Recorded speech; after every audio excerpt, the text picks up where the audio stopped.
Ads not read by me, Mary Payne, don't necessarily reflect the views of Pink Shade. If you'd like to listen to ad-free, you're going to go on over to Supercast or Patreon, and you can find the links to Pink Shade Prime at pinkshadepodcast.com.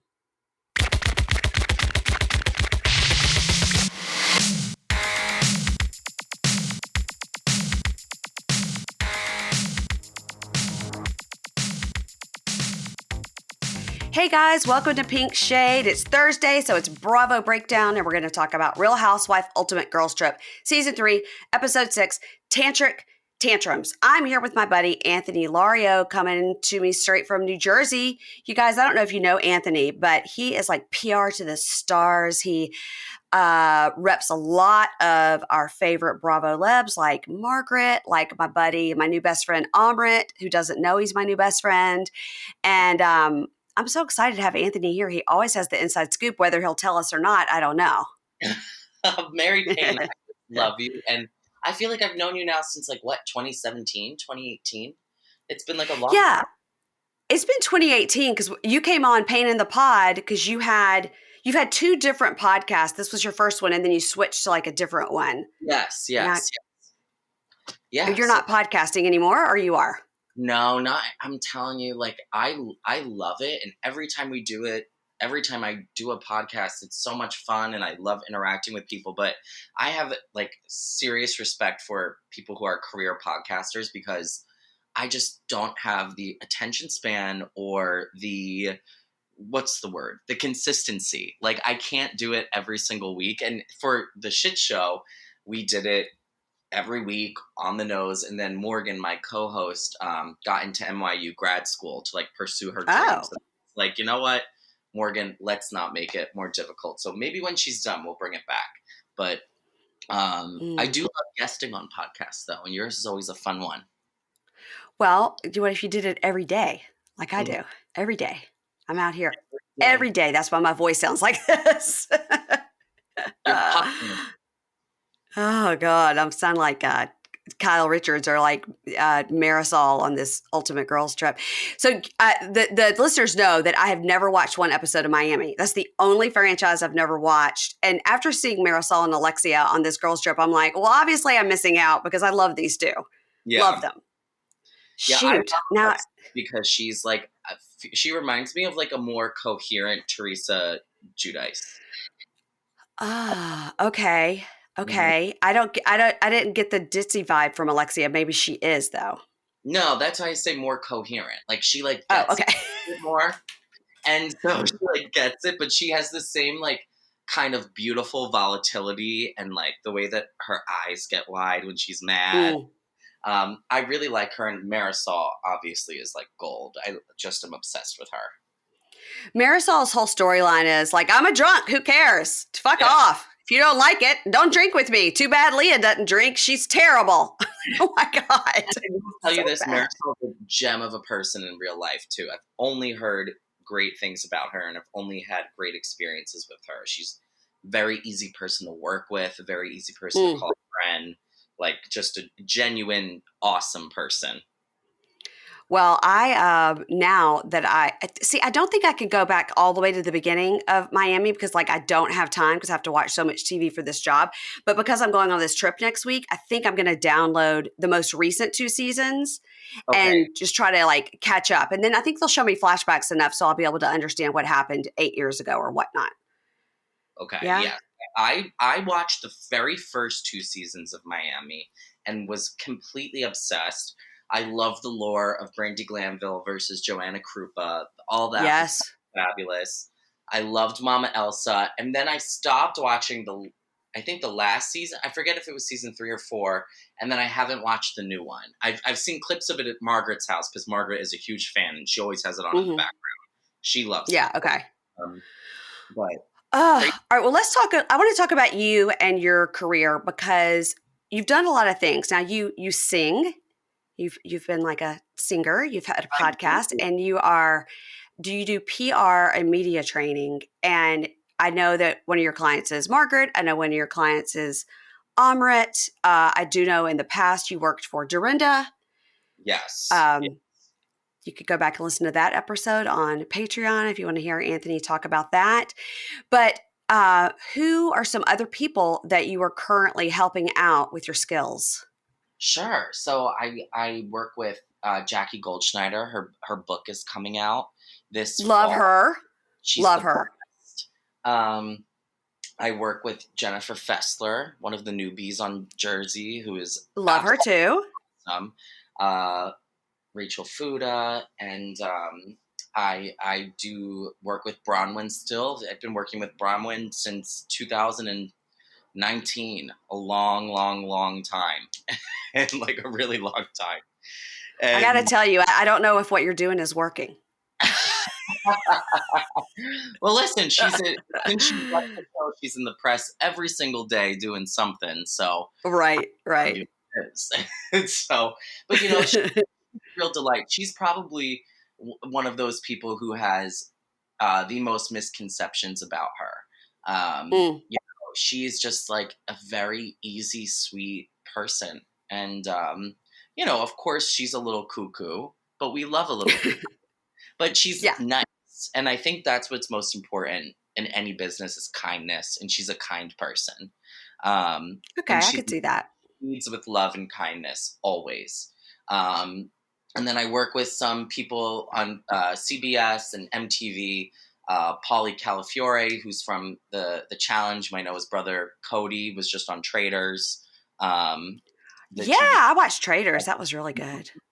And some Big Brother peeps. So yeah, I kind of span. And then I also do a lot of motivational speakers and people who just need a little bit of help getting their name out there and also formulating their words in front of a camera. Not everybody has the gift of gab like Mary Payne or some other people. Some people really need to work at it. But I used to like get into like the nitty gritty, but I've realized over the years, like there's just so much drama, like in the entertainment industry in general. I'm sticking to media prep and booking appearances and press and not any of the other drama type stuff. Because it can get drama. And sometimes PR people and assistants and stuff do get into the drama. We've seen it on these shows. Oh my gosh. Yes. When you think about Beverly Hills, it was all about like the PR team called this PR team. And then, who could use a better PR team is Raquel. I don't know who's helping her, but they could use an Anthony. I agree. And also, I mean, we can get into that if you want, but like, I just totally feel like the vitriol that has come toward her is like another level. And like, she's so much younger than most of the people on that show. And like, I feel like everybody in life has their one big whoops. And to have it on reality TV, first of all, yes, you're signing up for it. But a lot of these other girls and guys have had big whoopses on TV. And it almost feels like we forgot a lot of the stuff that we learned in 2020 about like kindness and respect and mental health. And I'm like, dude, like, what do you want them to do? Like, die? Like, what do you want to happen? Like, there has to be some resolve at some point. That's the biggest thing in reality TV. I think the word resolve, Yeah. What are we mad about on shows if there's no resolve?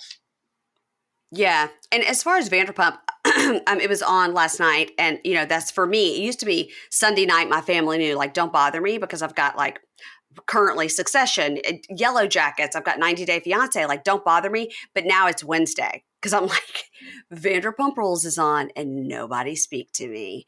Because I've been a Vanderpump Rules, like, day one. That was my show. It always has been. I was stuck with it, the ups and the downs. So for me, this is like a so shocking, and not shocking because we've lived through Jax, doing all his horrible things, and Jax and Kristen, and then Kristen and James. I mean, just so many. Like they just don't know how to find other people outside of those 10 people. But the Raquel thing, I know what you're saying is that she is young and she did make a mistake, and it's not the hooked up with this guy that had a partner for 11 years. It's the fact that Ariana is like one of the only 2 people that ever stood up for her and was her friend. And it was a kind of the betrayal of Ariana, I think, that most people are responding to. Mm-hmm. Yes, and I hear that 110%. And I also get that it was more Jax's character to do that kind of stuff like all the time because he All was the a time. repeat offender. And so I guess it wasn't really Sandoval's character. And I understand that Ariana was so great to Raquel. I just think that, like, what do we want to do from here? And I also get very annoyed with Lala constantly talking about it online. I'm like, dude, like, give it a break. Like, Yeah. maybe that's why I'm not cut out for like being on one of these shows. It's more so like behind the scenes stuff because I'm like, what? Like, where's the? Raquel should have had a better mortification strategy. I guess it's called like a better apology. The Yeah. apology was the apology comes with change of behavior. And I think that obviously you can't crush true love if that's what it is with Sandoval and with Raquel. But if I were advising them, I would say this relationship has to act like it's completely done, or you guys are going to get married next week. This kind of in between place is not a good look. It has to be like Yeah. we love, we are committed to each other, we are so sorry this happened, or like we are completely done. Like this was a big oops. Yeah. Yeah, I agree with that. But like our friend Kate Casey is like, "Oh, for sure Raquel's going to be pregnant." That's the next thing. I was like, "Oh my god." Yeah, she was like, "They have nowhere to go but pregnancy." I was like, "Well, that's pretty major." Kate Casey is a genius when it comes to PR. She did PR for a very, very long time in the corporate world, and she kind of still does freelance entertainment stuff with some of our favorite housewives. And she gets it. She knows what's going on. She might be right. Yeah. Yeah. She honestly might be right. It wouldn't surprise me at this point. It's just like, "Oh, a Vanderpump baby. Okay. Shit." Yeah, yeah. Well, what do you think about this? So last night specifically, and last week a little bit, they're starting to, it looks to me as the viewer, as a fan, and somebody who sort of recaps these shows and studies them. So I think I know more than the average person who just watches it once and it goes on, right? Because I'm talking about it. So to me, it appears they have definitely recut some of this stuff, that the producers quickly were like, "Well, I remember when this and this and this was said, and we didn't think it was a storyline, so it's over here. But hey, we could slip it all in." That whole Lala's birthday, well, there was 12 things said that we cut out. We could put that back in because we were making it the storyline about Katie's boyfriend or Raquel coming in to apologize to Lala, but there all these other things were said. Let's put it back in. I don't think it's like so easy to just recut an entire episode. I think that would take a lot of time and people being up all night. So in your thoughts, do you think that they have recut some of this stuff to put it in? Because these aren't Easter eggs. These are like glaring red flags. Yes. And like how it works too is like they film, obviously everybody knows, like X amount of hours, like a very, very long time. And sometimes entire storylines get cut. Like when I was Right. working with some talent on Orange County last year, the Heather's season coming back, there was like some storylines with the new girls that completely got, if you notice Dr. Jen, especially her storyline looked kind of bland. Like she didn't say Yeah. much. Um, so much was cut out because you got to make time for other things. So I think that last season was just a hard season for girls to come on to Orange County because it was Heather's, big comeback. And Mm-hmm. so what happens is you film the episodes, and they go through like a bunch of different, kind of portals to get approved what the story's going to be. And when something happens in real time, which has happened a couple of times, you go back and you edit, but it's a lot of hard work. So, people are staying up late, I'm assuming, recutting these episodes, finding these red flags, putting them in there, getting network approval, and then going out.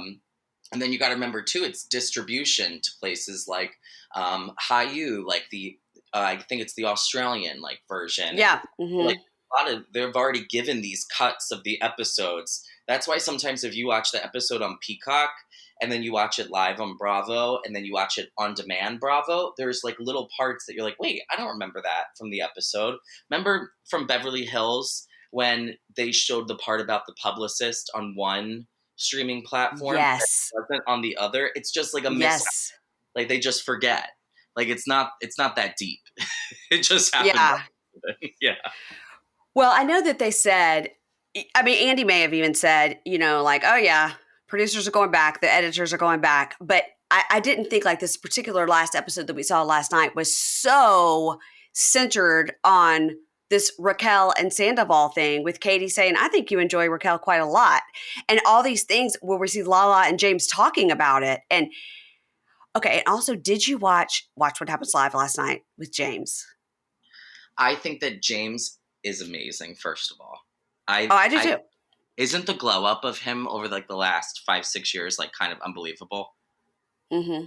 But did you see him last night on Watch What Happens Live? Yeah, I watched the clips when I was making my morning grilled cheese. Yes, I was. What was happening there? Was he obviously he wasn't drinking because they did the shot ski and he was having water and his mom was there. I think he's respectful of that, but he wasn't drunk, but he was on something and it could have been high on life. But I mean, I was like, did he do a little bump of coke? I mean, what happened there? Because wow.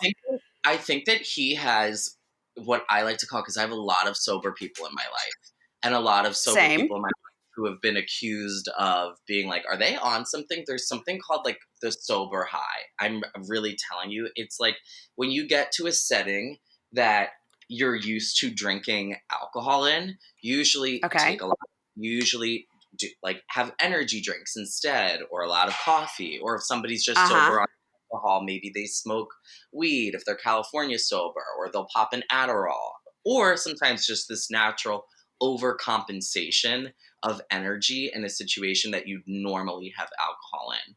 Like when I go out with my mom dancing, she overcompensates so fucking much. Are we allowed to curse here? So effing much. Of course. And she's always like dancing on a table, and I'm like, you didn't do this when you used to drink. And so it's this level of mania that I think comes out when overcompensating. I'll have to ask my husband about this. He's sober. He's going on 9 years of sober. And I'll have to ask him about this, because at first, when he first, was sober, it was like a lot with the Red Bull and a lot with the energy drinks.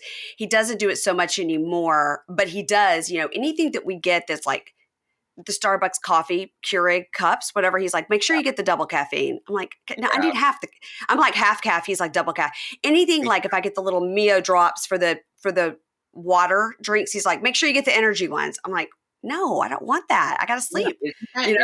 So like a lot of people who are sober, they'll replace like with caffeine or like nicotine or something. Yeah.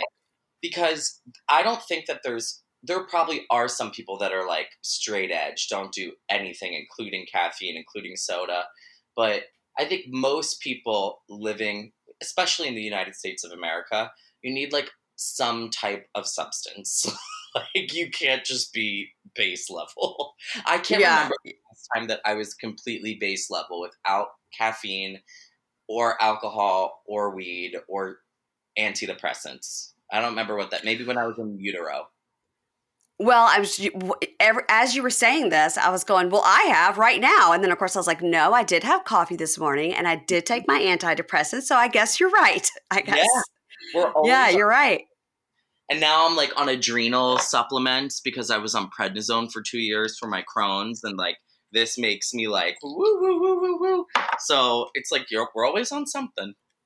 Oh, okay. All right. So we won't accuse James Kennedy of being on anything, but he was great on Watch What Happens Live. He was himself on a 10, and his mom was in the front row, which I always find so fascinating, because the stories Kristen Doty has told about his mom, like stealing her credit card and going to get Botox and stuff. I find his mom to be I find his dad to be a fascinating character too. And he got those new teeth this season. That was exciting. He looks hot. Well, I wouldn't say hot. James or the dad? James looks hot. Oh, okay. Yes, James. James looks great.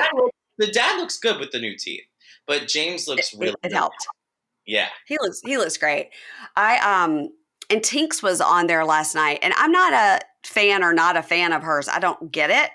I guess I'm not the demo for Tinks, so I don't get it. But I was like, she shouldn't have had the first chair. James should have had the first chair. I get annoyed by things like that. So what did you think about when Jennifer Aiden had first chair in front of Heather McMahon? Well, I love Heather McMahon, a Mississippi girl. Yeah. Um, I think you even tried to help me get her on my podcast, but Yeah. it's a no. She's It's a a no for. difficult get on the podcast. She's not into it. She's Karen from Mississippi. We have like friends. We have like people in common, and she's like, "Don't care. That's fine." But what did I think about that? I think Jennifer Aiden should have had first share because she's a Agreed. star on a Bravo show. Yeah. Agreed. I just saw people online being like, "Oh my God, Heather McMahon is a comedian. Like, put her next to Andy." And I'm like, "Yeah, but I always am of the idea that Bravo talent should be first chair." I don't think Heather would have wanted to have that first chair. I think she would have thought that was disrespectful. Mm-hmm. Mm-hmm. Yeah. I mean, I don't know her at all, but that's the vibe I get from her, that she would be like, absolutely not. That's the name of her podcast. So since you rep Margaret, I have to assume you're not a giant fan of Teresa and Jen Aiden, and I'm not at all. And I am a fan of Melissa. I'm not like a diehard Melissa, like ride or die. Like I hate Teresa. Like I'm not like that, but I just don't get it. It really is between Teresa and Joe, and Mm-hmm. Melissa, unfortunately, is in the middle. Mm-hmm. And I think on this last episode, we just saw with them and Melissa drawing the thing and saying, like, this just reminds me of your parents. And Teresa saying, you were always so great to my parents. And I was like, see, there is something there that they Yeah. could mend, but I guess it's just never going to happen. So like, I always say to people, and they're like, "How could you like not pick sides?" And I'm like, I just don't. I like to think of myself as like a teacher at a school, and some people are my students, and some people are not my students. And Okay. so I'm like, I don't have animosity like towards other people, and I think that whenever people ask me like which housewives I don't like, I'm like, none, because I like all of them in their own different way. Some people, like, for example, I think, Jennifer Aiden is extremely funny. I think that she is Mm-hmm. so funny, like slapstick, laugh out loud, hilarious.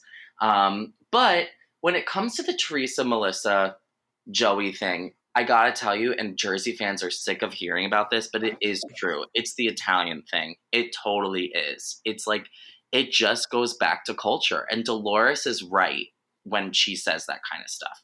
Like, Mm-hmm. she's right. And people get annoyed when it flashes to her confessionals, and she's like, "No, this is the old school Italian, this or that." But she's absolutely correct. And it's this kind of volatility that comes with Italian families who don't go to therapy, who simply live in the past. I mean, if you look at their family, there was drama before, Teresa, Melissa, Joey, with, Kathy Walkeely's Right. parents and Teresa's parents. And it's just kind of this thing, and it goes all the way back to like the mafia in Philadelphia and New York City too, where family was everything, but then you go and like shoot your mother-in-law's dog. Like, it's Jesus. weird. Like, it's just like a weird thing that they say family is everything, loyalty this, loyalty that, but it doesn't actually mean anything. It's very Yeah. strange. It's strange. Well, I gotta say, all right, did you go to Teresa's wedding? No, I did not go to Teresa's wedding. No, but I've met Teresa numerous times. She's very, very nice person in person. And I was at a wedding at the Park Chateau. My college roommate, Matt, got married there in October. And so I got to see the place in person. And it's a gorgeous, gorgeous venue. Very New Jersey, very over the top. And my favorite thing about Jersey venues, or like really nice New Jersey restaurants, is that they're so beautiful, and like less than 50 feet away is a highway with a billboard, like for a plumbing service. Like, it's just so funny. I found the same thing in Orange County. Like, they have all these amazing restaurants that we see on the show, like Quiet Woman and Mastro's and all these places. And you go there in person, and it's like in the middle of a shopping mall, like next to a Kmart. Like, it's absolutely wild to me. Hey, y'all. As I'm watching Real Housewife Ultimate Girls Trip, what I'm thinking is like, Heather's hair could really use some help on this trip, but Leah's hair looked really good. And I keep watching and wondering, like, how much damage do they do to their hair with all these extensions and things? And I bet a lot of them really have thinning hair or like shedding because they do a lot to their hair to be on these shows. So I would suggest that they need Nutrafol. Nutrafol is a product that we love. I've gotten it here for myself. I've gotten it for my husband.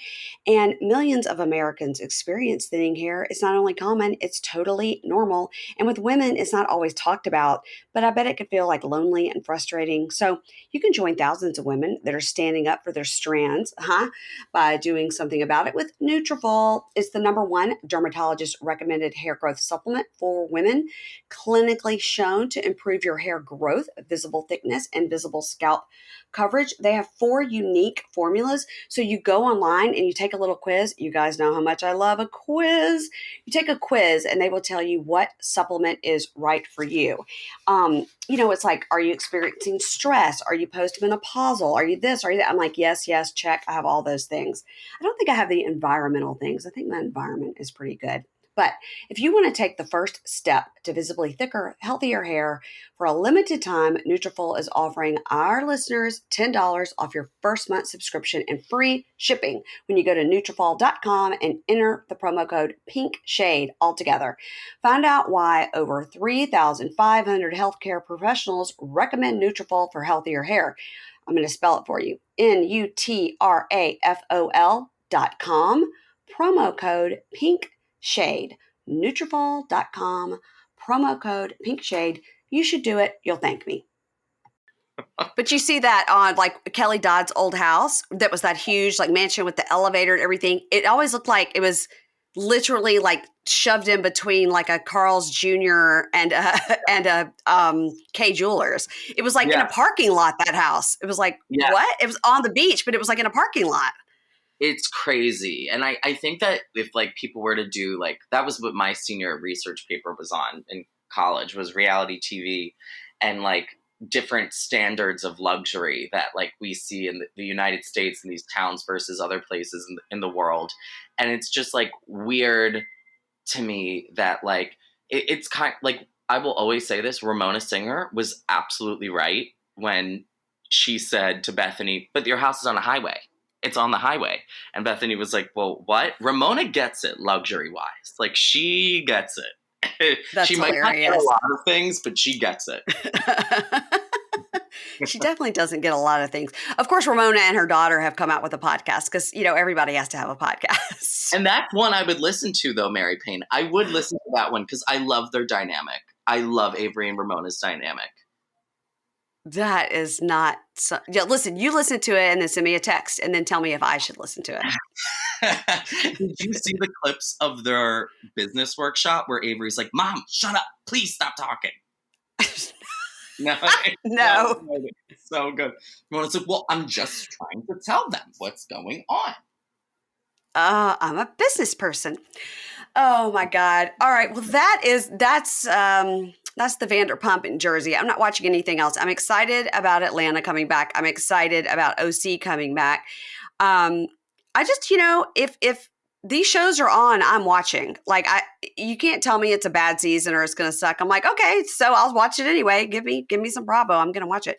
Are you going to BravoCon this year? Probably for work. Yeah, probably. Yeah, I will be there for work as well. Yes. And this is my job. Yes. And I don't know. I like to stay away sometimes from like those big things. But if somebody really needs me to go with them, then I'll go. I do love going to watch What Happens Live. I do love going to that because it's just such a fast-paced environment. And people who go for work, like people like me and you and stuff, it's a different experience than just going like as a fan. You know what I mean? Yeah. Yeah. I mean, I'm going as both, but when I was there, we just went one day on a general pass last year, but we did all the stuff around it. Like we were at the Gansevoort, hanging out with the Manzos. Like, I mean, we were doing it. I mean, we were best friends with Vicky Gunvalson's sister-in-law at the end of the night. We were like, I got groped by Shep. I mean, who amongst us hasn't? That sounds fun. It was fun. At the end of the night, it was like 3 a.m. and I'm hanging out with Don Juan in the parking lot. And I looked over at Ingrid, my friend, who's the producer of our show, and I was like, we have to go. Like, it's 3 o'clock in the morning. Like, what the fuck are we doing? I'm 54 years old. We got to go. We literally went home, packed our shit, and caught a 6 a.m. train. We were like, we're done. BravoCon killed us. Well, you know what? I think that Vegas is going to be a much better infrastructure to have it in than New York City. I think it's going to be very walkable, which is good because in New York, everything was an hour away. Everything. Yeah. You know, we got to get in the cab. We got to do this. We got to go to a dinner over here. We got, we had so many things going on. So yeah, we're going like Wednesday to Monday. Like it's like, I've never been to Vegas and I've heard 2 days is too long and we're going for 5. So I'm going to be a broken person by the time it's done. I'm pretty sure. Yeah. I mean, Vegas, I have some Vegas stories that are really psychotic that make me literally want to throw up thinking about them. So yeah, I'm hoping. Luckily, I'm kind of over that in my life, right? So if I was like 24 doing this, I think it would be an intervention situation at the end. But because I'm more mature now, I think that, and I'm with Ingrid, and we tend to keep each other in check. Like, it's 2 o'clock. We got like, what are we doing? Let's get out of here. Like, we're only going to embarrass ourselves from this point forward. We have to go home. Yeah. So we're working on doing something with Amy Phillips is going to be doing her Cabaret Amy show. And so we're working with doing like, we're working with doing like a pre or a post party for one of her Cabaret Amy shows. Like it's going to be like a bunky meetup for us, but like it'll be before or after one of her shows. So we're going to like kind of cross pollinate our audiences. So we're very excited about planning that. I gotta say, like my mazel is always to Amy Phillips. I mean, I know you guys are good buddies. Love her. I just love her. I'm so sad that her show is ending. I just think that her show has like platformed the careers of like so many different people in the Bravo sphere, like podcasting world. And like, her producer, Alyssa, is just one of the best people ever. And I honestly don't think I would have a job if it weren't for Amy and Alyssa and Margaret Josephs. And so I've been meaning to write her or something, but she's just a good person. Her new podcast is going to be great. I think she's coming on either next week or the next, and we're going to talk about her new podcast. I was in New York for her show for the Cabaret Amy, and she told Sarah Golly and I, who has that podcast, Andy's Girls, Sarah Golly. Oh yeah, we went to the Morgan Museum and looked at the Morgan letters. We had iconic. We had so much fun. She told us, what was going on and that she was starting this podcast at that time. And we were just sort of talking about the podcasting business and stuff. And I was like, girl, you're going to kill it. Like you're a known name. Like it's going to be no problem. It's not like you're starting from like, nobody knows you. I was like, it's going to be great. So I'm excited for her. I think she's a published author too. She's an author. Oh yeah. I've got her book right over there, right behind me. Cook it, spill it, throw it, whatever. She's fabulous. All right, this has been your Amy Phillips Appreciation Minute. I'll let her know to listen. Okay, let's talk about this Ultimate Girls Trip Season 3, Episode 6, Tantric Tantrums. Listen, a lot of people are saying that this, Ultimate Girls Trip is not as good as the other two. Well, I think you can't beat Season 2. I think Season 1 was very nice. Everybody was very nice. And then Season 2 was just iconic because it was at Bluestone Manor, where you spent a lot of time probably getting yelled at by Dorinda. So it probably was maybe a little PTSD for you. Bluestone Manor, Dorinda really is usually in her happy place there, which is why I think she gets so frustrated if somebody disturbs her peace there, which is why I'm surprised she even offered to host something there, or that she agreed to. I'm sure that they asked her. But yeah, I'm sure they paid her too. Yes, she's nice, Dorinda. There, I will say, she is usually nice, Dorinda. We didn't see it on the show, but from when I've been there and people who I know have been there, she's very nice, calm Dorinda. I think it's hard to host it in your home and feel like people are not respecting your home, and so. Absolutely. But she's unhinged as it is. So, all right, let's get into this. So we start off with day 5. So everyone's getting ready for the white party. This is at night. This is the end of the day before the last episode. And we see the bartender is pouring Giselle a Don Julio tequila, which I was like, because they can't find her bottle. Yeah. So Leah is there. She's feeling better. So Pepsi tells them to sit down. And he's like, listen, after you fight and you fight. And they're like, hey, give me a hug. And I can't tell you. And I'm not fake to you. And so he's trying to talk to them from the heart. And Candace says, I apologize. I was yelling outside. I shouldn't have done that. And then Leah starts talking about like, well, Pepsi. And as she's starting to talk, Portia just interrupts her and starts talking over her. And he's like, I just want to tell you, I love all of you. And so they, whatever. This was kind of dumb. And then Portia's got on glasses because something has like happened with her skin. She's broken out or something. Mm-hmm. So Marisol has set out a cocktail station because, like I said, she's really leaning into this. I drink a lot. And if you're not drinking when you wake up, what are you doing with your life? So she says, every party is better with cockies. And look at poor Leah. If she had a cocky, she might be more festive. Oh, I know. I feel like Mary Payne, we both, a lot of the fandom like would think that line was so funny. I'm especially sensitive to that because of sober people. I'm sure you are too. I am. Very. Yeah. I don't know why lines like that aren't cut out because that happens a lot, like kind of this whole narrative, like you're more fun when you're drunk. Like, no, right. It's when you're not drunk, you're seeing me for who I really am. That's what it is. And Leah explained it very clearly. Like, I'm a drug addict and alcoholic. So if I do drink, I'm going to die. So if you say you want me to drink, that means you want me to die. I mean, she's like, you read my book and you still think I'd be more fun with a cocktail. Like, I'm going to die if I drink. Like, it's not funny, So I don't know. I guess Marisol hasn't heard that. Or I don't know, but I'm over the whole, like, if Leah drank, she'd be more fun. Like, let's let her be happy with her choice, and all of you support her choice, Yeah. So they say they're going to make this extra stiff cocky, but it'll be a limp cocky for Leah because she doesn't drink. So they make a drink called a porn star, and once again, Pepsi starts to get real horny. Yeah. Pepsi as the days go on, he's hornier and hornier, and really like he's air humping. He's trying to, climb Giselle like a tree. It's like, okay. I'm uncomfortable. So they start joking, and Whitney's like, if I'm not naked in the pool, we didn't have a good time, and blah, blah, blah.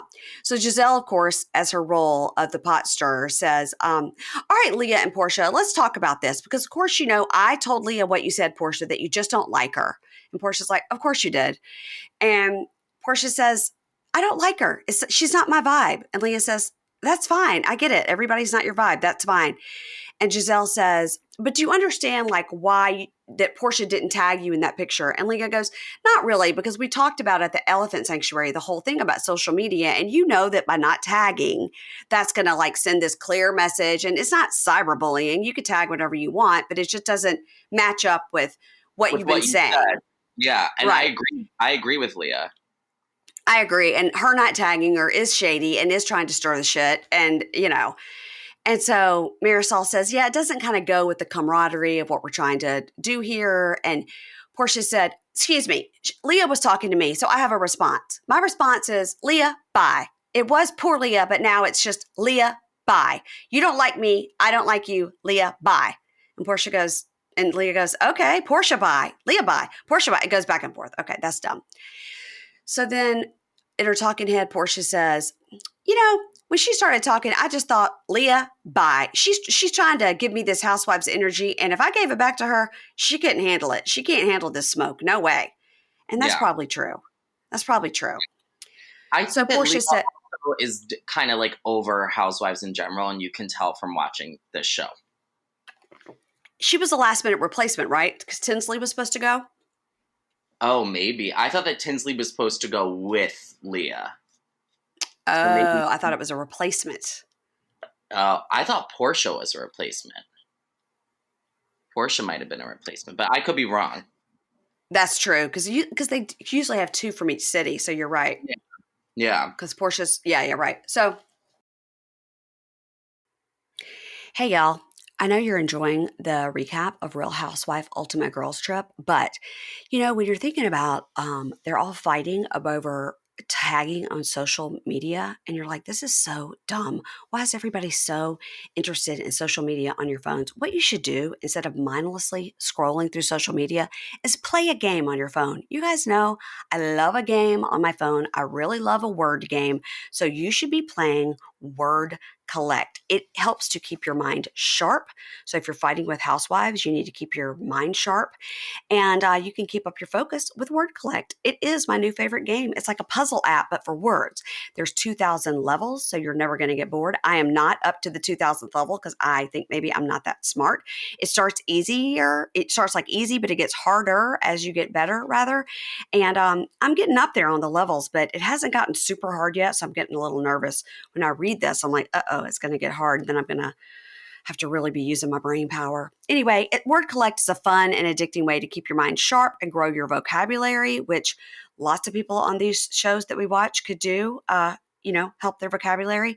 So challenge yourself with this fun and addicting brain game. And right now, Word Collect is offering you 2,500 coins and 500 gems when you download and play. And you need those coins and gems as you're playing because it helps with your gameplay. So listen, ladies, stop mindlessly scrolling through social media on your phone like Leah and Portia. Just go to the Apple or Google store and search for Word Collect. If you're like me, you want to get fit in the new year with your mind and body, download Word Collect for free today.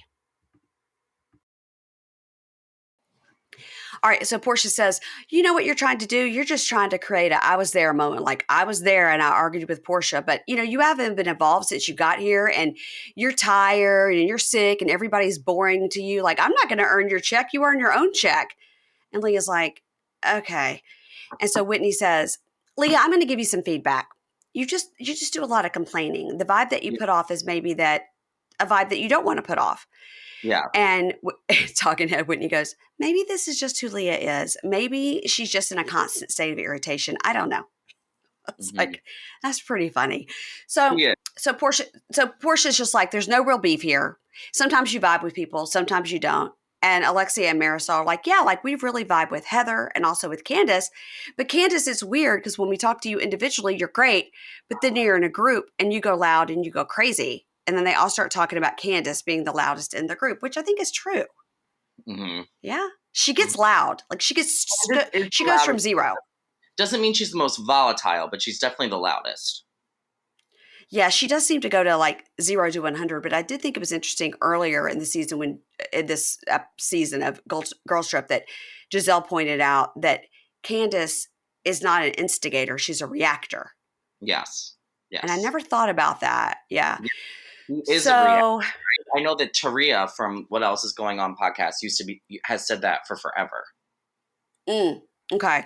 Sometimes it just takes somebody to say it and you're like, I never thought about it that way. But she doesn't really jump in like Giselle and try to stir the pot. She just reacts, So Giselle says to Heather, and the thing about you, it's not that I don't like you. I just think you're flip-floppy. And I have Candy as in my notes here. Candace leans across to Leah and says, when we were in the car, Heather was I said rooming, but that's not it. She was just like, what did she say? She said reaming the fuck out of Giselle. She said she's just waiting.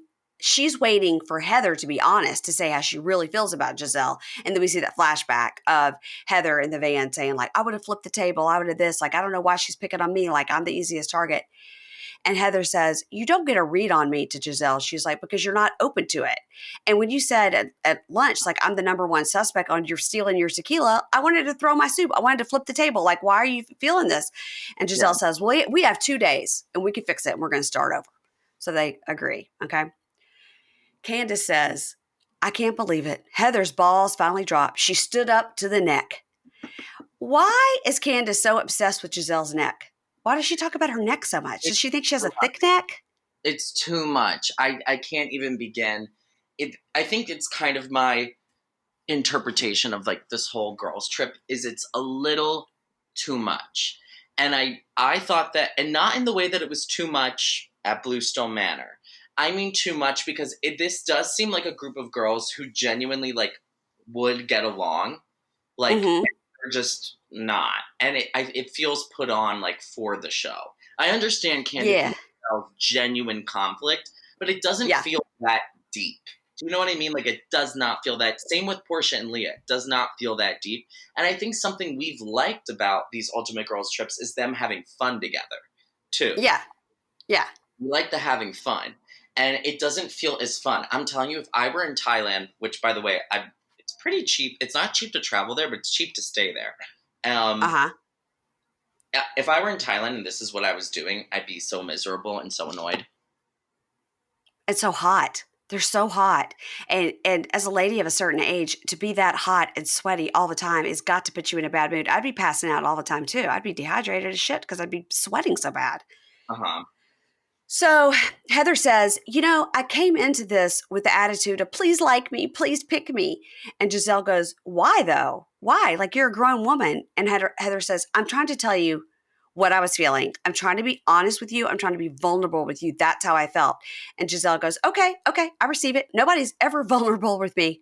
So I'm trying to get used to it. I get used to it. I hear it. Which nobody's vulnerable with her because she throws everybody under the bus. Like she repeats everything, Yeah. So Marisol says, my takeaway is that you're really, really loyal. And Heather says, yeah, people wonder why I ride for Whitney, even though we fight, but I'm loyal. And Whitney says, you guys don't really know what we've been through, in the last year. And, talking about being on this cast with the Jen Shaw and the two of them fighting and everything. And she goes, you don't know what we've been through. And I hear everything she's saying. And the joke is like, whoa, where is Heather out? But once you get to know Heather, you can track better, like when she's joking and when she's serious. And they kind of like, they agree.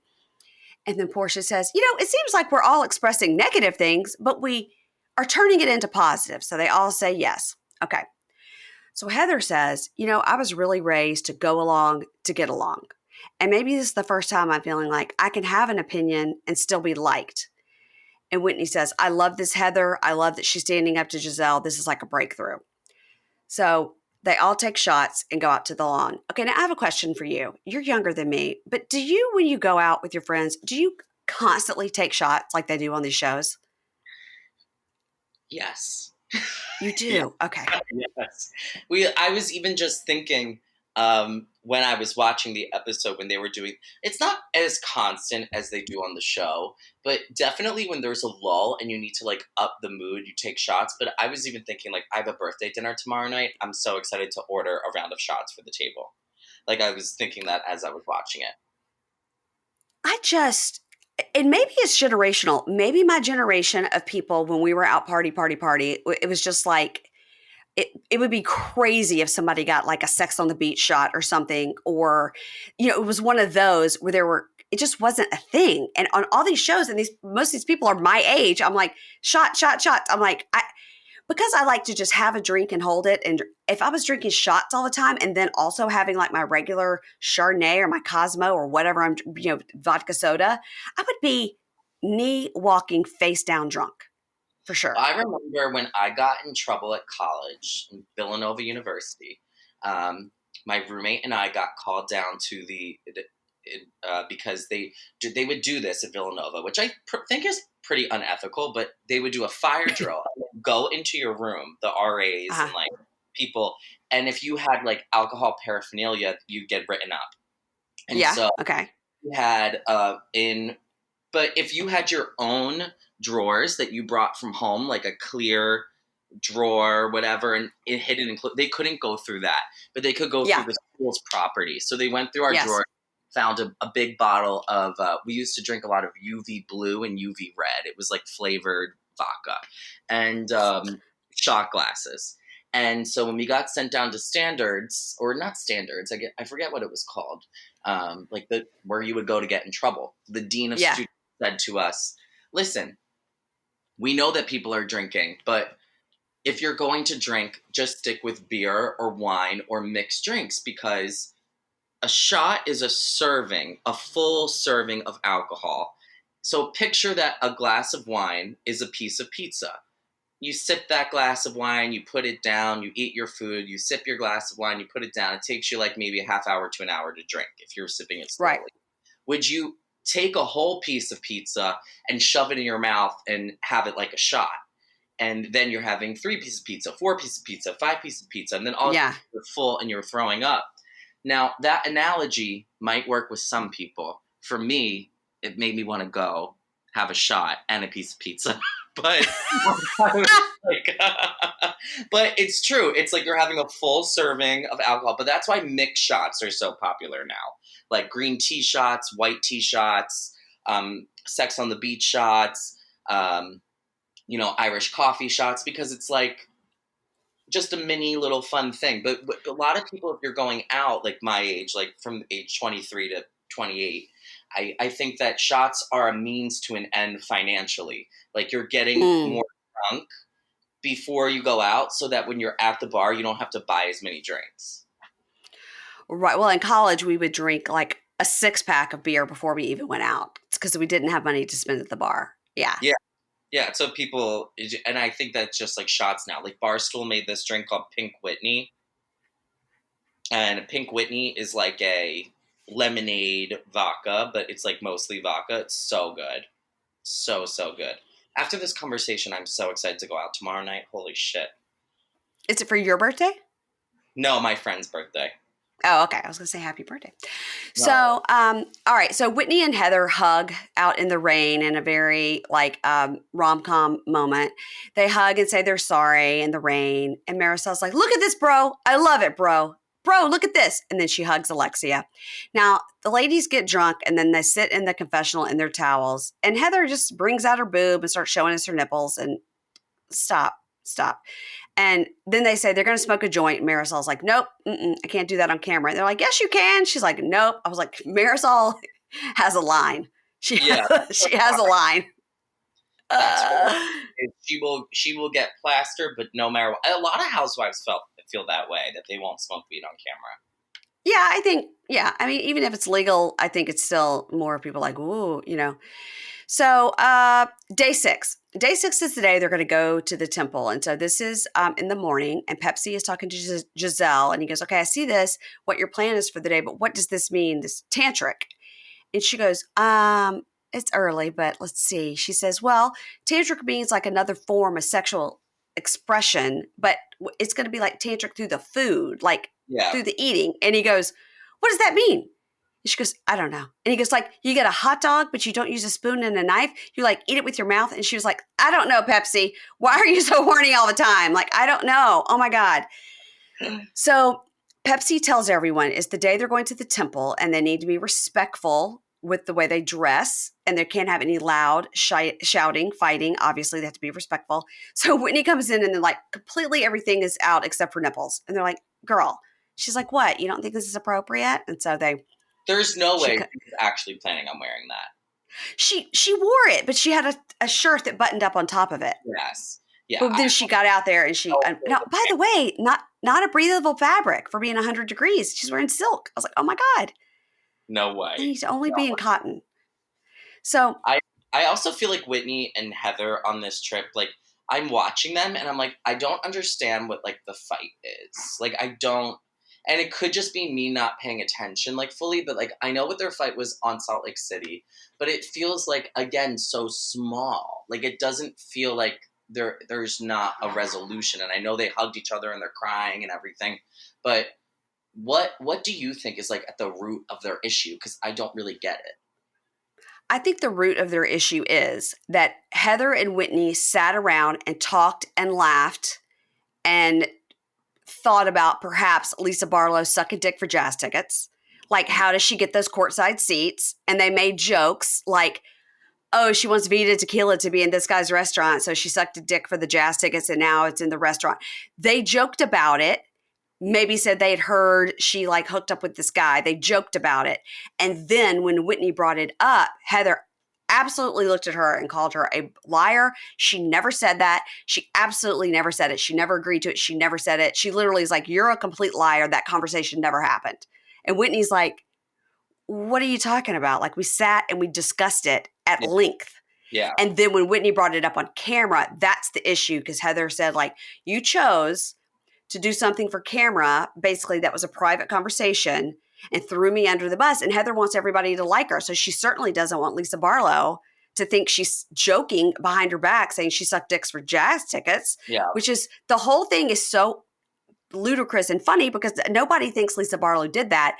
But I think that the two of them were like making fun of Lisa Barlow behind her back and talking about this. Yeah. And then when Whitney brought it up, Heather's like, how dare you? Like, that was a private conversation. You and I were just joking about it. And now you're saying that I said it like it was fact. Yeah. I think that's where it all stems from, her bringing it up on camera when they were making a joke behind her back. Yeah. That's what and I think she's like, nah, I don't trust you. Yeah, it just seems so small. Like, I feel like if that happened with my friends, because we all can be kind of volatile and, like, yell at each other. And, you know, we're all Italian from New Jersey and we're just screamers. But I don't know, things get worked out so quickly. I don't get why they're still harping on this, especially when they're cousins, you know?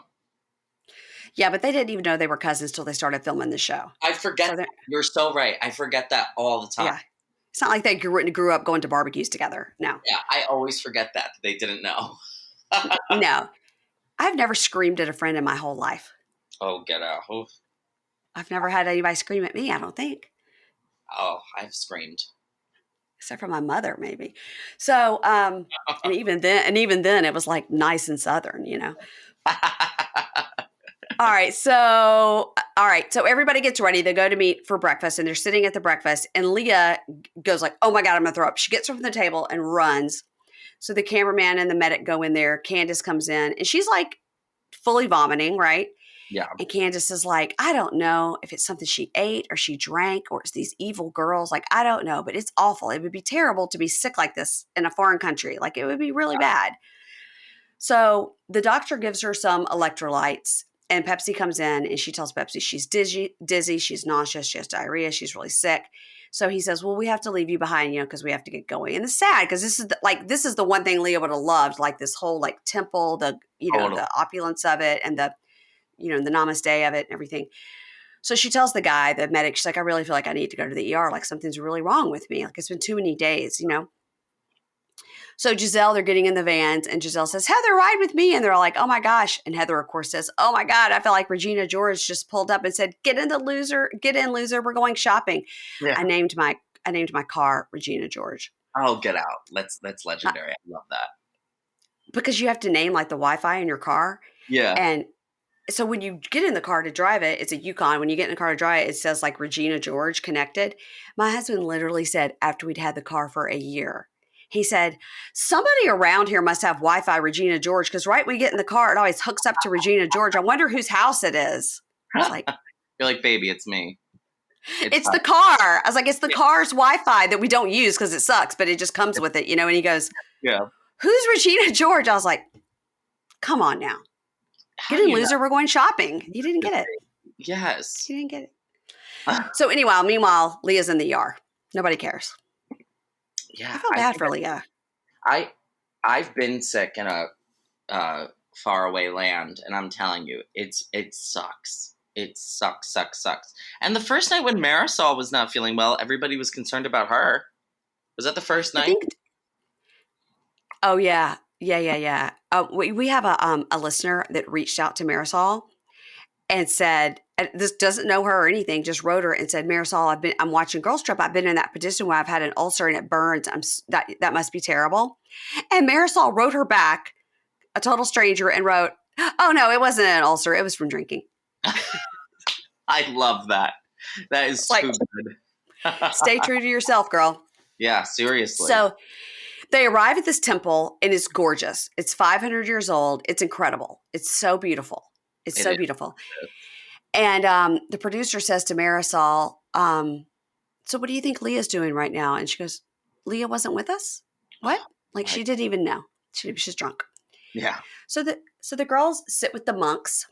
And so some are sitting with the monks, some are talking to Pepsi. He's showing them some of these rituals and things, which is always so interesting. And Candace says in her talking head, she goes, I don't think I have the power to keep these banshees in check, but it does appear that they are showing some home training at this moment. Do y'all say home training in Jersey? That's a Mississippi thing to say. Home training. No, not at all. We'll say, she's having home training. Yeah. We say that a lot. Like, no home training. So that just means nobody taught you how to have good manners, no home training. I'm going to start using that. You should start using it. Mm-hmm. So Pepsi explains to them about giving the gifts to the monks and then say their name, say their intention to the monks. And it's so interesting about the monks, right? Because they're just sitting totally still. They never move. Yeah. They never move. They're meditating. So Then on the way out, they grab a piece of paper with the number on it and they go outside with Pepsi, and he tells them what the number on the paper means to them. Giselle gets one that says, I whatever love her that. husband or her future boyfriend is going to be broke. Yeah, I loved that. She's like, what? I'm not messing with no broke, she said. No. And he tells Candace, like, you're like alone in the ocean, but you're a fighter. And she says, yes, she has been very lonely. Then he tells Portia she's going to have a problem with a lesbian. What did that mean? I'm like, part of me is like, is this real? Or it's like, did they give Pepsi this stuff to say? Like, I could not fathom it. It was like, is that lost in translation? Did it mean lesbian? And So anyway, the rest of them are positive. So they get home, and once again, they're trying to navigate the driveway. And then they get ready for dinner. Whitney calls Justin and says, like, oh, this dinner's like my dinner tonight or whatever. It's a tantric temptation dinner. He's like, oh, okay. Candace calls Leah in the hospital, who says she's going to try to sleep. In 10:21, they're getting ready to go to dinner. And I'm like, oh my God, I'm so exhausted. I'm so hot and tired. It's 10:20. They're going to dinner. These ladies are my age. They need to go to bed. It's too much. It's too much. So that's my favorite kind of vacation, is doing shit all day and going to dinner at 10 p.m. You're like, no. No. I'm about to go on this trip in a couple of weeks with my mom and my sisters to Bald Head Island, which is the beach where I go to. And I'm going to drive there 5 hours, pick them up at the airport. They're going to be on a plane coming from Mississippi. Then just going to pick them up from the airport. Then we have to go to the ferry to go over to the island. And so I was like, because it's Mother's Day, so why don't we go to the nice restaurant on the island? We'll go like at 8:00. So everybody will have time, like a couple of hours to change, shower. We'll go to like an 8:00 dinner for Mother's Day because our mom is there. Yeah. And they're like, oh, so late. We're going to be so tired from all that traveling. I was like, I would have been driving there since 8 a.m. You're going to be tired? They're like, yeah, we're going to have to. She's like, please don't book a late dinner on this trip. Please do not book a late dinner. I'm like, I'm booking a late dinner, Mom. I'm sorry. It's like, they're like 8:00. Come on. I was like, all right. Fine. We'll eat in and we'll just cheers on the porch. So the chef tells Whitney he's telling her about how he had to grind this curry paste. And he's like, I had to grind the paste. It takes 2 hours. I have to grind it. I really have to grind it. I was like, relax. He's not that cute. So Whitney says tantric isn't just about food. It's about touch and smell and sensuality. And it's not just about sex. In this case, it's going to be about enjoying the flavors of the food. Yeah. So they're all sitting down, and Pepsi, who's just full on horn at this point, was like, my specialty cocktail is sticky in my hand. Pepsi, come on. I looked up Pepsi on Instagram, and everybody comments on his stuff, like all the girls from the trip, and they're like, miss you, love you. Like, it's amazing. He's an actor, right? I mean, he's an actor. He has to be. He absolutely has to be. Like that scene where he was talking about like the disrespect and stuff. I'm like, there's no way production wasn't like, okay, you have to go yell at them now. Yeah, and go tell them how much. Yeah, because Portia's like, he thinks this is just like a regular girls' vacation. He doesn't know. Yeah. So he makes it entertaining, but I think he's fully an actor. So this Irish Chef Jamie, comes in, and he tells them about the aphrodisiac-themed foods. And they get these oysters, and Pepsi goes, it's like hoy, which means vagina. God.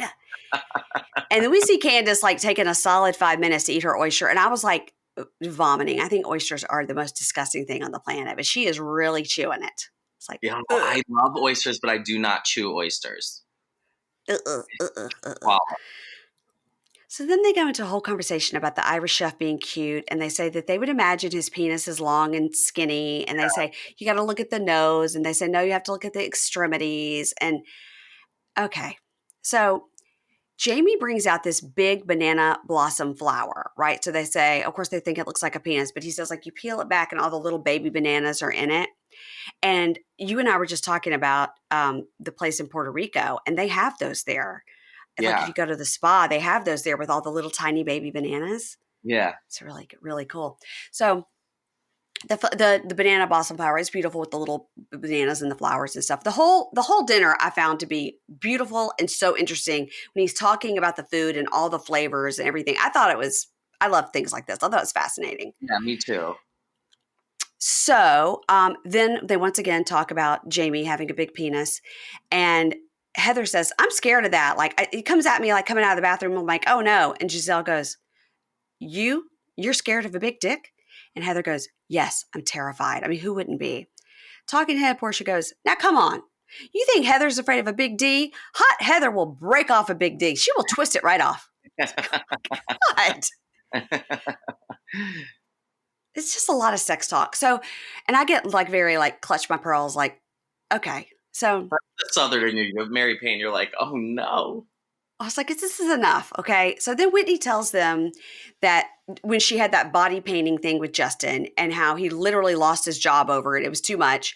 And she says, I almost quit the show like right then. But he told me like 5 years ago, you said you were going to retire me. You said, you better retire my ass. And should I take away my wife's power and tell her no, or do I risk it? And they were all like, yes, that's a wonderful man. I was like, wait, he was already fired. And then you were going to quit your job? What's that going to do? Now, nobody has any money. What? I know. You're right. It didn't make any sense. But she says, I have to agree. The scene was cringy. It was cringy. And Portia goes, yeah, I've seen housewives do a lot of cringy things with their man on camera. Like they dance or they get in the bathtub like that time Tamara did it, or Joe and Teresa. Mm-hmm. And it's totally cringy. And Portia says, yeah, it never comes off right, even if like you're trying to be sexy. And Whitney says, I blew up my life over that one moment, and it impacted my family in a really negative way. But already last year, I made more money than he ever did. So yeah, they're like, yes, girl, yes. I was like, of course you do. You're on a TV show. I think you worked for an MLM anyway, right? Yeah. Yes. Allegedly. I feel like a lot of times when, well, listen, they're in Salt Lake City, Utah, it's like MLM, capital of the world. Mm-hmm, mm-hmm. I know somebody right now who is working for an MLM. They don't know it's an MLM. Oh, they don't know, but you know? I know. And I've tried telling them, and it's like they're not really talking to me right now because of it. And that's what they say to you, is they tell you to, like, anybody who doubts you, like, cut them out. It's like a cult. Right. It's not like a cult. It is a cult. Yeah, it's a cult. I'm like, how do I tell them that they're in an MLM? There's a whole podcast about it called Sounds Like a Cult, ... and it's all about MLMs. Yeah. Yeah. Like the other day, my husband was saying he needed to get some, or my son, one of them was saying they needed to get some like pants and shorts that are for golf or whatever, but have that like that breathable material, but still look like khaki pants or whatever. And I was like, oh, Lululemon has some really good ones. They look like khaki jeans, but they're that breathable material. And my husband's like, aren't we not supposed to shop there? You told me they were a cult. Oh, you think you're talking about LuLaRoe? Lululemon. No, Lululemon is a cult. Lululemon, not LuLaRoe. Lululemon. Oh, Lululemon's a cult too? Yes. I didn't know this. How? Allegedly, the people that work there, they all really kind of require you to join like this certain religious organization. And it's sort of like you're required to do like these yoga classes and all this stuff that go with this religious organization, allegedly. What? Oh my God. I'll send you a podcast about it. You'll be shocked. I gotta listen to that. Yeah. So Pepsi says, okay, I'm going home for the night, but I want to introduce you to these pole instructors. And this, two tiny people come in. Little tiny people come in. And they're like, I don't know how they're going to do this pole. But so they show Portia how to pole dance. She fails. She'd be like me. I'd hook my leg around and fall right to the ground. I have no arm strength. Giselle tries to do it, but she screams the whole time. She's always making these weird noises. She's like, ah, and then she falls. Marisol tries to get on it. And she's like, they're like, okay, you got to hook your knee. And Marisol's like, I have a bad patella. I know. That would be me. I'd be like, I have a torn MCL. I got a bad plantar fasciitis. So So then she says, but she's picking up the dollars and stuff. She's like, my mother was a refugee and she never left a dollar on the floor. She took over my body. I could hear her saying, we are refugees. We don't leave a dollar on the floor. Then Whitney gets up and shows her pole skills. Because, Whitney has a pole in her house. Yeah. So she's really good. She's really good. And Alexia's like, God, Whitney's out here living her best life. But all I can think about is her kids. Yeah. And thank God Justin got fired already. I was like, they have a pole in their home. Yeah. I think her kids have seen her do this before. Yeah. So this is probably why she's in such great shape. So that night, Whitney and Candace decide to take their tequila to their confessional room with a joint. So they're in there, smoking it up. Do we see Giselle like, Lord, get in the bed. She would be me. And then Portia goes in the kitchen, finds some KFC. Thank the Lord. They're keeping them in business, this KFC. They got to bring it in every night. I know. Whitney and Candace smoke their joint in the confessional room, and they try to figure out what day it is. They're like, it's Wednesday. And they're like, it's Sunday. They're like, what? How long have we been here?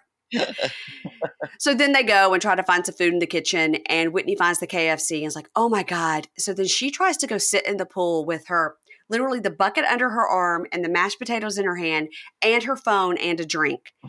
And she goes on the floaty, and the end scene of the whole show is she falls in the pool. I was like, I hope her phone and those mashed potatoes were okay. Yeah, I don't even care about the phone, just the mashed potatoes, honestly.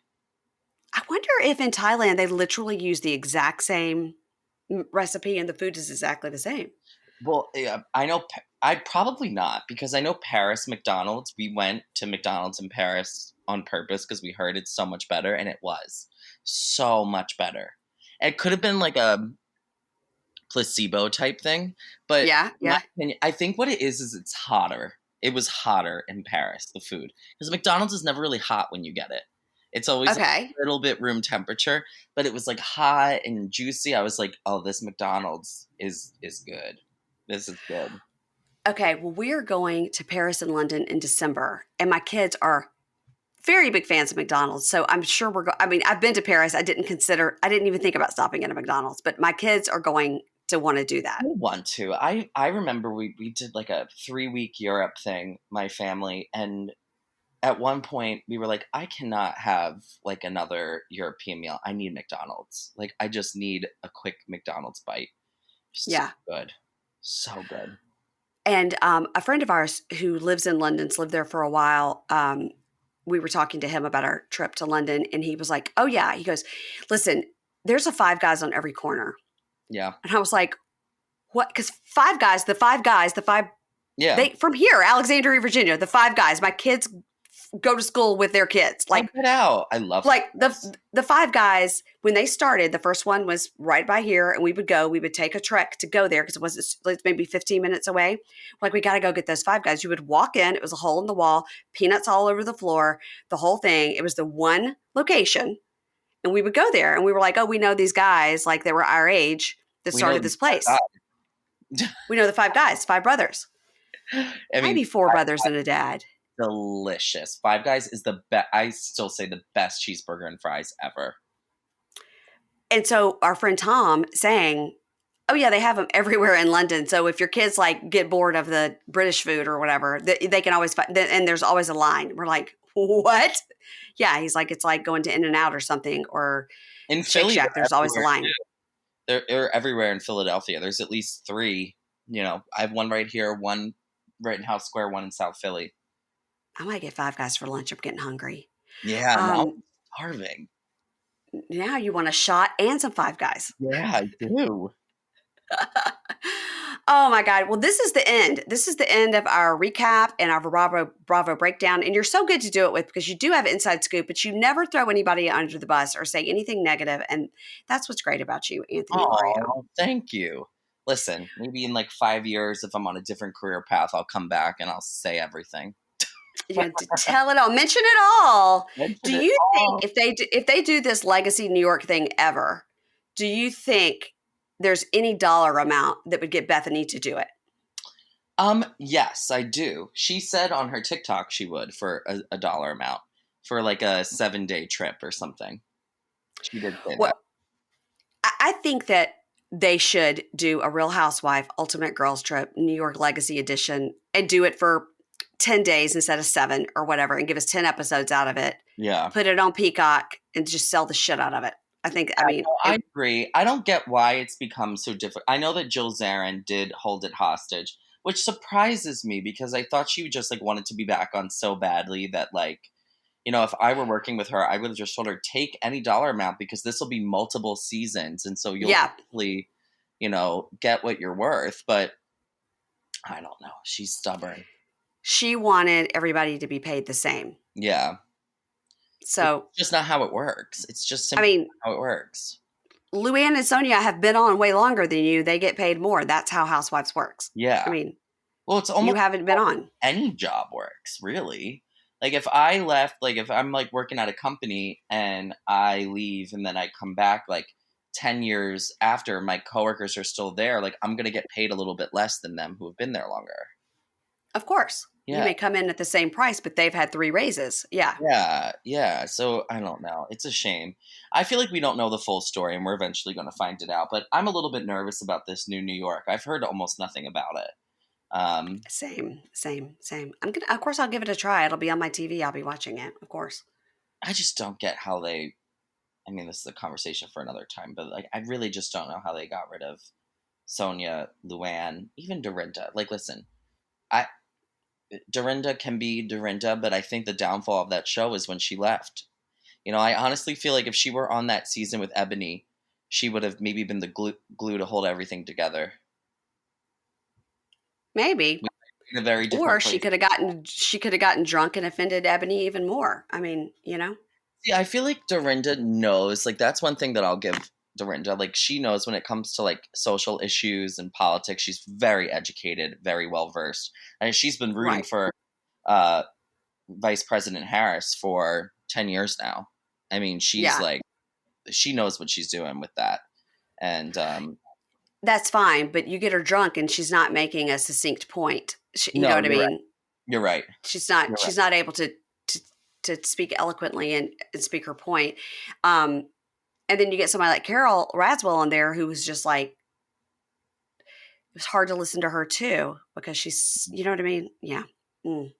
Yeah. She's real active on the social media and hating being on the Housewives. I'm like, why bash it? Like, just let it go. Let it go.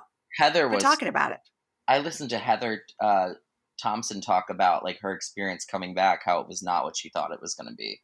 She was supposed to be like a full out friend of that entire season. Oh, really? Yeah. And it just didn't work. We left in the middle.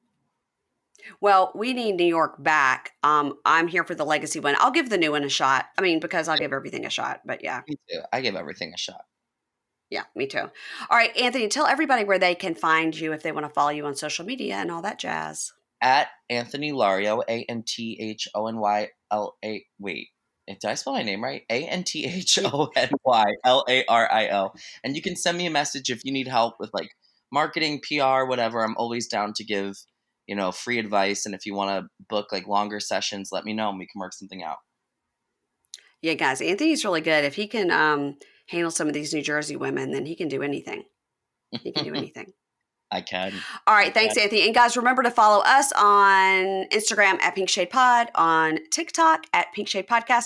I believe a really good reel went up today with my interview from Lindsay of Love After Lockup. That was really fun. The audio of that's going to come out in about a week and a half, along with some audio of an interview I did with Amrit and Nicholas. When I'm out of town, I'm going to put those up. So you're welcome, world. Thanks, Anthony. I'll talk to you soon. Thank you, Mary Payne.